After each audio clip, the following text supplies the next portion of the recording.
Dalawang Smashers na may 50 surprises sa loob ng box. Tara, buksan natin. Actually, nung Christmas pa ito nakuha ng twins, pero ngayon pa lang namin ma-open. And sa isang box, meron ng dalawang Smashers. And hindi ito yung maliit na Smashers ha, yung malaki talaga siya. Isang Dino Island and isang Jurassic Light Up Dino. And tara, tawagin na natin ang twins bago pa ako yung makapag-smash. Excited na nga sila kasi matagal-tagal na kaming hindi nakapag-open ng Smashers. Kaya pinapili ko na sila kung ito ba munang green or itong white. And ang napili ni Charlie and Chino, ito daw munang kulay green. So, ito nga yung Jurassic Light Up Dino na Smashers. Tinanggal na muna namin yung plastic para madali na siyang mas-smash. Sabi ko nga, try muna nila, kaso tingnan mo naman. Parang ayaw nilang i-crack itong Smashers. Kaya sabi ko, ako na, kaso ayan, medyo matigas pala talaga. Kailangan full force talaga, kaya ang twins medyo natatakot dun sa likod. After ma-open, ito yung mga laman. Merong stickers, tapos meron ditong malaking balot. At nandito nga sa loob yung mga surprises. Bago natin i-open yung mga ziplocs, ito daw muna mga small na eggs. At ito nga yung mga laman.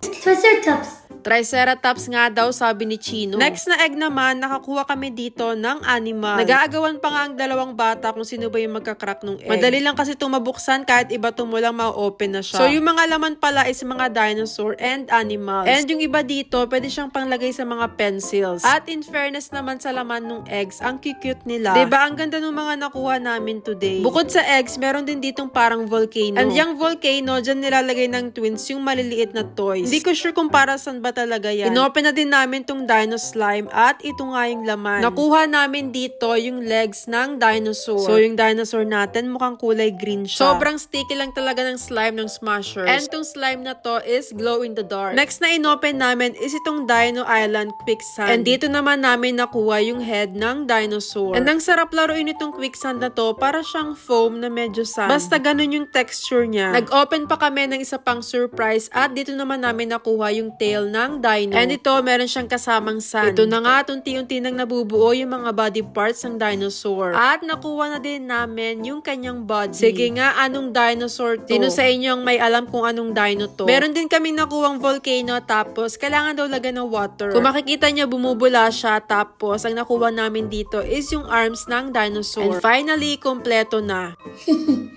I want more. Gusto pa nga daw ni Charlie and Chino mag-open ng surprises. Kaya buksan na din natin itong Dino Island na Smashers. Smash! Quack, quack. Ano naman kayang dinosaur ang makukuha namin dito? Pero syempre, kailangan muna natin itong smash. Ito naman, sobrang daming laman. And unahin nga muna natin yung maliliit na eggs. Ito, medyo kakaiba yung laman niya. Siguro dahil Dino Island nga siya, mayroong mga gold na animals. May mga normal na colors, pero marami talaga yung gold. Siguro mas maraming gold, much better. Ito yung mga nakuha namin, so mix ulit ng mga animals and dinosaurs. And ito, meron din siya mga kasamang stickers. And pwede itong ilagay ng twins sa kanilang mga notebooks. Buksan na natin yung malalaking pouch. So dito sa Dino Island Quicksand, dito namin nakuha yung head ng dinosaur. And tingnan nyo, kulay orange siya. Sige nga, anong dinosaur naman to? Nakuha na din namin yung kanyang body. Unti-unti na ding nabubuo itong dinosaur na to. Dito nga nakuha naman namin yung kanyang buntot. Kasama na din pala yung kanyang arms. May kasama din tong mystery treasure at nakakuha kami ng pirate, tapos gold na head ng dino. And finally, ito na yung kanyang legs. Tinanggal na muna namin yung slime para hindi siya sticky sa pagbubuo. 'Di ba? Parang ang ganda ng mga dinosaurs na nakuha namin today. And pwede na nga silang maglaban na dalawa. At ito na nga, sinasabi na sa hula, pinagsabong na yung mga dinosaurs. Mukhang happy at nag-enjoy naman silang dalawa, kaso medyo makalat talaga mag-open ng Smashers.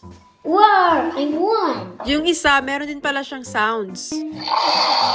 Diba? Ano pa kayang Smashers ang kailangang i-open ng twins? Parang na-smash na nila lahat.